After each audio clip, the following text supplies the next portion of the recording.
Thank you so much, everyone, for joining today. So I will be presenting my work, Attention Please, an investigation of the app tracking transparency permission.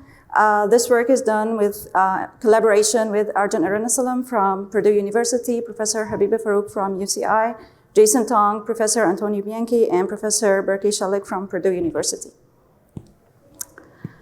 So users use their smartphones on a daily basis for different applications, and most of these applications are provided by developers for free. So in order for developers to gain revenue, they share a lot of the private user information with third parties such as ad networks, and then those ad networks use this private data to target user with targeted ads. So for instance, a user that is using health and fitness application is likely to get a related ad on their applications.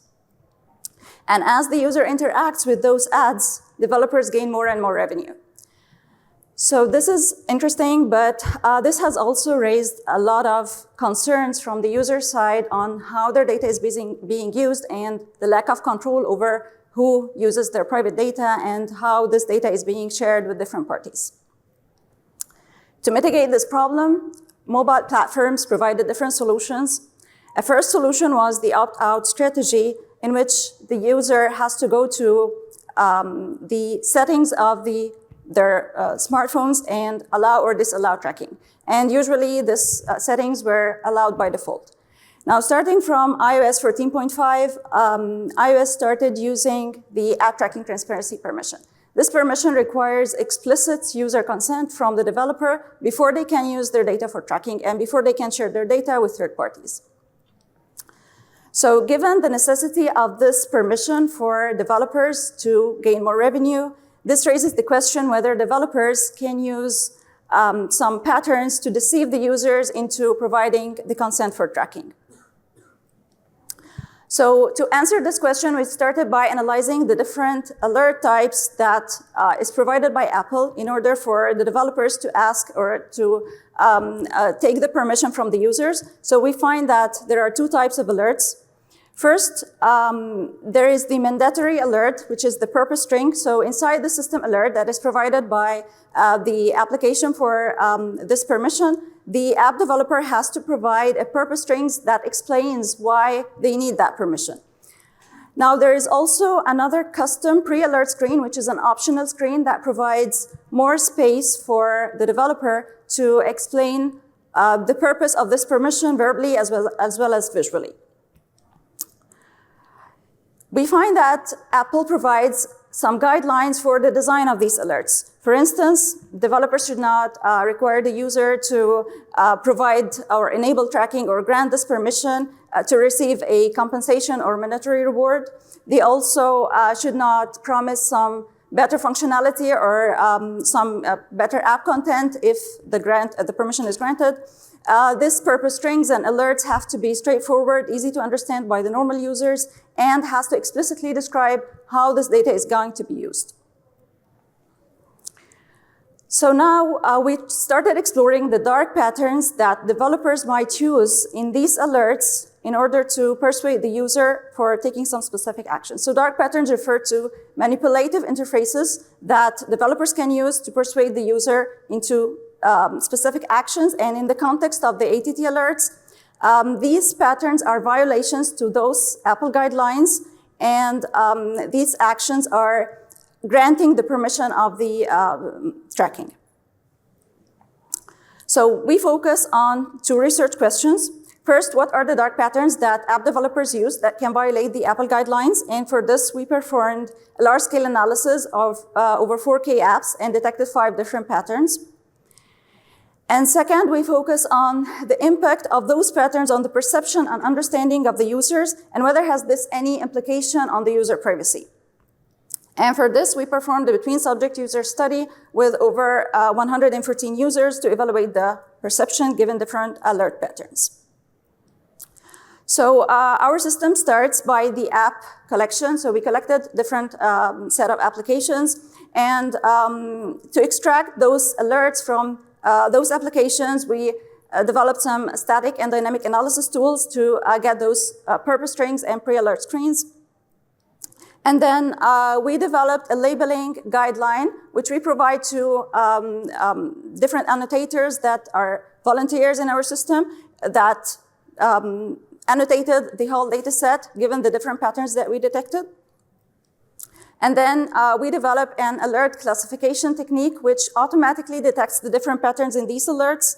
And finally, given those different alert patterns, we perform a between subject-user study to gauge the user perception given the different patterns. So to detail, first we developed the static tool to collect those applications, download the application, and extract the purpose strings that are usually found in the configuration files of the applications.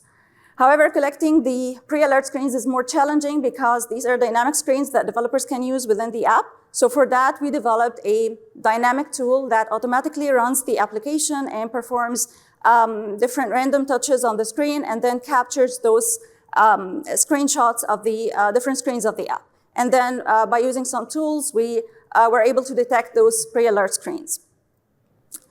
Now, we performed this collection on 2 sets of apps, popular and random apps. In total, we collected over 22K apps, and we find that only 4K of them uses the ATT permission.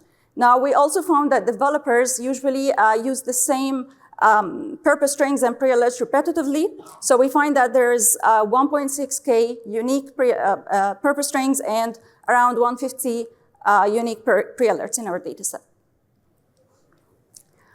So now we analyze the different patterns that are violations of the ATT guidelines within our collected data. And we find that there are 4 patterns that violate the Apple's guidelines along with a pattern that completely follows the guidelines. So we define those patterns first as incentive.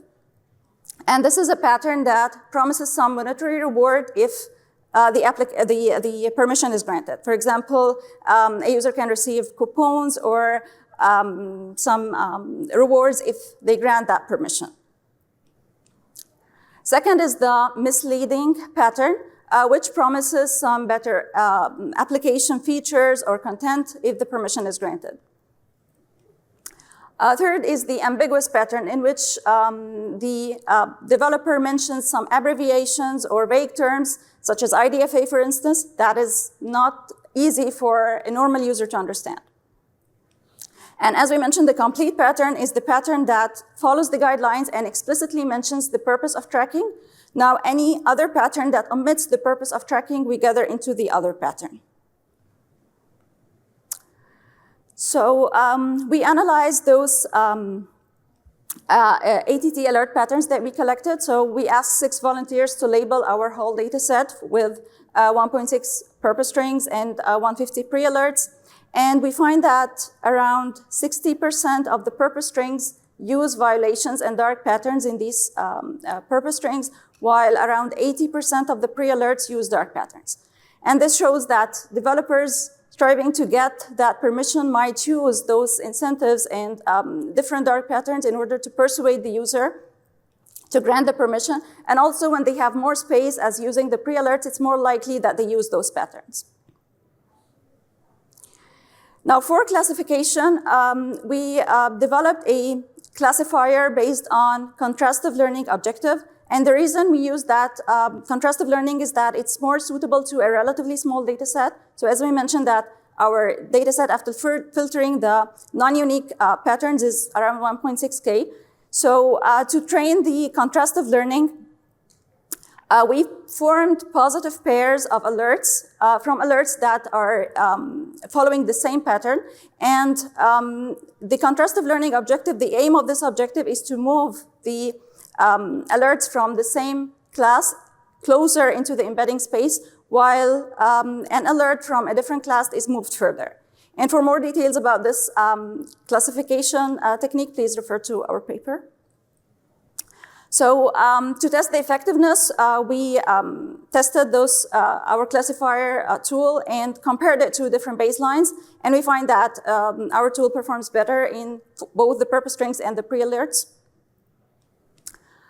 Finally, we performed a user study with between subject online Qualtrics survey. And to give the users or the participants a sense of how those alerts appear in the actual applications, we developed an interactive app prototype on Marvel app that shows a single ATT alert pattern for every participant. We uniformly distributed the participants over the different alert classes or patterns that we have in our data set. And our survey combines both Likert and open-ended questions, and we performed qualitative thematic analysis as well as quantitative analysis to synthesize our findings.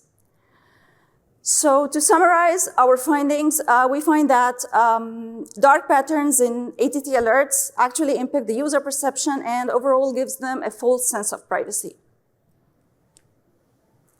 So our first finding is that participants incorrectly believe that when they select non-tracking, this protects various data types beyond their advertising ID, which is different from what most developers do. And this shows that those alerts are not very explanatory and do not actually show the purpose and how the data is being used to the users. Now, another finding is that most participants were inclined to selecting not tracking, which gives us a sense that they believe that this permission actually protects their data. Now, interestingly, we find that participants who show the incentive patterns are more likely to believe that they will receive a reward or some coupon or something after they grant this permission. Similarly, we find that participants who are exposed to misleading, incentive, or other patterns are more likely to believe that they will receive a better app feature. And finally, for the ambiguous group, we find that around 47% of the participants reported that they have seen vague terms and they do not understand what's going on. So these were our findings. We conclude that these ATT alerts designs, the current design, enable majority of developers to use dark patterns that can deceive the user or influence the user into granting that permission. And based on our findings, we developed some recommendations, such as providing clarity in the developer guidelines designed by Apple for different developers, giving some positive and negative examples on those guidelines.